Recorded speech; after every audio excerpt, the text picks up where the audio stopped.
So if you have attended the video, do comment in the comment section below, right?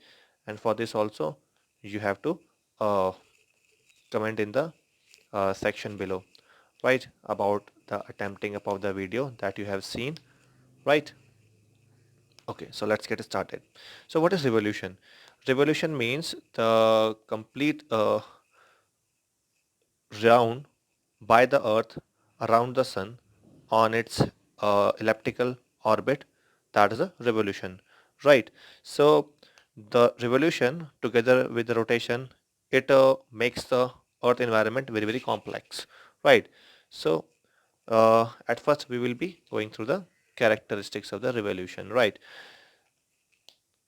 So the first characteristics is the earth, it moves around the sun in an elliptical orbit, that we know very well, right? At an average speed of 29.8 kilometer per second, right? So when the earth is closer to the sun, the gravitational pull, it makes the earth move faster, and when it is away from the sun, then the speed of the revolution, it is non-uniform, right? Third characteristics is the period that is being taken by the earth to complete one round, and of whom, around the sun, that is 365 days, 5 hours, 48 minutes and 45.51 seconds, right? And the earth axis, it is always, as you know, that it is inclined to its orbital plane at an angle of 66 and a half degree, right? So the motion of the earth, as we know, it is from west to east, or that is in the same direction of the rotation, right? Now what are the effects of revolution? The effects of revolution is, the first one is we can see the changes in the season, right? So why? Because the amount of heat that is direct vertical rays is concentrated in a small area, whereas the same amount of heat that is spread over a large area. Okay, so due to the revolution, this causes the change in the different seasons, right? So the changing weather condition, it is due to the difference in the heating of the earth, and that leads to the changes in the season on the and in the annual cycle, right? Next effect is inclination of axis and seasonal change. So as we know that the earth is tilted, so the seasonal changes, they are not abrupt, right? Not at once. It takes time for that. And next is the perihelion and the aphelion, the effects of revolution. So what is perihelion? What is aphelion?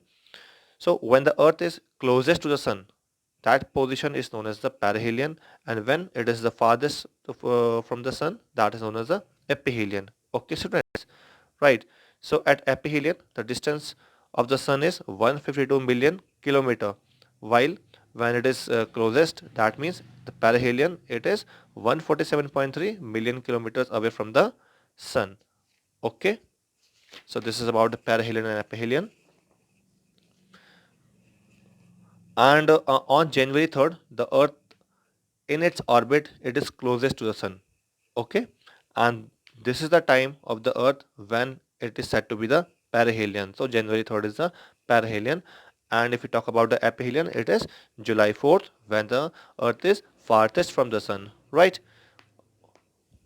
Now next is creation of the heat zones. So students, the spherical shape of the earth along with its movement around the sun, this causes the difference in the angle at which the sun rays fall on the surface of the earth, right? So this led to the difference in the distribution of the heat on the surface of the earth, and this is why the earth has been divided into three different temperature zones. The first one is torrid zone, the temperate zone and the frigid zone, right? Next is the solstices and equinox.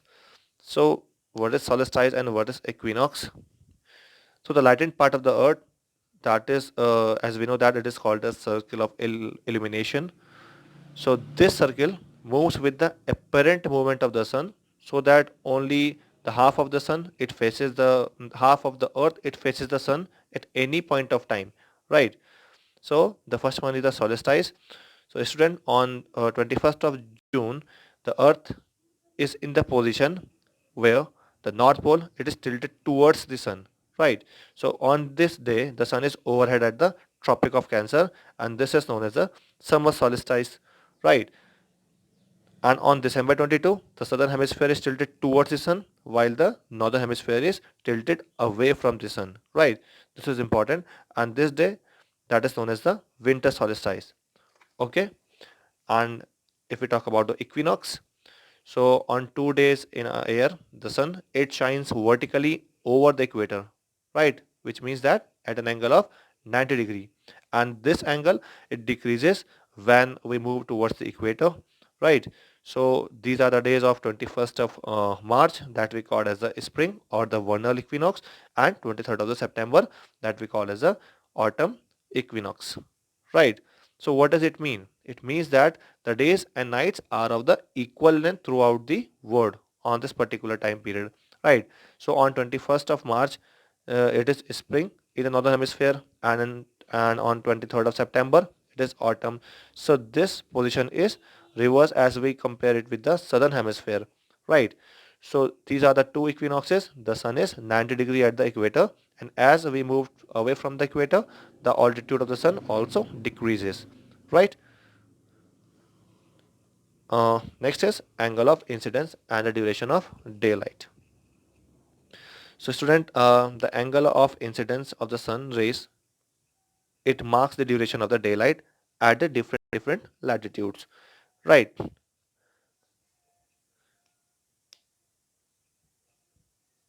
So the hours of the daylight, they are always 12 hours at the equator, and they goes on increasing or decreasing as and when it moves towards the pole. And the seasonal contrast, they are maximum at the mid latitude than as compared to the equator or the poles, right? Next is the cycles of the season. So the equinox and the solstice, they are the position of the earth as with respect to the sun on the given fixed date that we know very well, okay? So this helps us to understand how the seasonal changes takes place, and they got reversed as we see in the southern hemisphere and the northern hemisphere, right? So when it is the summer in the northern hemisphere, there will be winter in the southern hemisphere, right? So this is how, if we talk about in general sense, there are four seasons, that is spring, autumn, and winter, right? As per the dates of the solstice and the equinox, right? So with reference to the position, that is on the particular dates. So first one, we will talk about the position on 21st of June. So on 21st of June, it is summer solstice in the northern hemisphere, and the rays of the sun fall vertically on the Tropic of Cancer, right? So after 21st of June, the hours of sunlight in the northern hemisphere, they begin to decrease, right? And for about 12 hours at the equator to all the nights, and there are no days beyond the Arctic Circle, right? And the maximum position, it is being reached, that is on the 21st of December, okay? And if we talk about the position on 23rd of September, so on 23rd of September, the sun rays, they are vertically overhead at the equator, and due to that, the days and nights are of equal duration, okay? And it is autumn in the northern hemisphere, and in the southern hemisphere, it faces, the earth faces the spring, okay? So on 23rd of September, the duration of the sunlight is 12 hours on all the places on the earth, right? Next is position on 22nd of December. So on 22nd of December, the southern hemisphere, that is tilted towards the sun, right? So when it is tilted towards the sun, that means it will be experiencing the summer, okay? And to all the areas that are beyond the Antarctic Circle, they experiences the 24 hours daylight, right? So the southern, the polar region, they experiences the 24 hours of sunlight, okay, and that is for continuously for many days, right? So it is summer in the southern hemisphere and winter in the northern hemisphere. This depends on the closeness to the sun, and the particular position that is tilted toward the sun, it will be experiencing the uh, more of the, increase in temperature. Next is the position on 21st of March. So after 22nd of the December, the sun, it starts beginning to move towards the equator, and as and when it reaches on 21st of March, the sun rays fall vertically over the equator, right? So on this particular day, all the places on the earth, they have the equal days and the equal nights, right? So during this period, this it is the springtime, right, in the northern hemisphere, and if we talk about the southern hemisphere, it is autumn, right? Next is twilight and in low and high latitudes. So this is the time period when there is a diffuse light between the sunset and the complete darkness, right? So the period of diffuse light between the sunset and the complete darkness, that we call as the dusk, it is known as the twilight, right? And that between the sunrise and the full day, that is known as the dawn, right? So the duration of the twilight, it is large beyond 50-degree latitude and in the polar regions. So twilight lasts for as much as 7 weeks at a stretch, right? So its stretch is about 7 weeks up to there, and it continues as the sun is 18 degree beyond the horizon, and the duration of that is 1 hour and 12 minutes at the equator, and this goes on increasing as and when we move towards the poles, right? So at the pole the duration is 50 days long during the likewise 3 months of alternating period of day and night. Why? Because the period during which the reflected light is received at the equator, this is short as the sun rises and sets in the vertical path over there. Okay.